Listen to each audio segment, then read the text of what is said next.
আসসালামু আলাইকুম, সবাই কেমন আছেন? একটা স্কিন কেয়ারের ভিডিও নিয়ে আসলাম আপনাদের সাথে শেয়ার করব বলে। আমরা সাবান যত ইউজ করি না কেন, আমাদের স্কিনের যে ময়লা, লোমকূপের ভিতরে যে ময়লা, তা কিন্তু পরিষ্কার হয় না।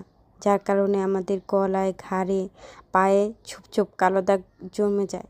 তো আমি যে রেমেডিটা আপনাদের সাথে শেয়ার করছি, এটা নিয়মিত ইউজ করলে ইনশাল্লাহ দেখবেন স্কিনটা একদম ক্লিয়ার হয়ে গেছে, এমনকি ব্রাইট হয়ে গিয়েছে, আর অনেক সফট আর গ্লোয়িং হবে ইনশাল্লাহ।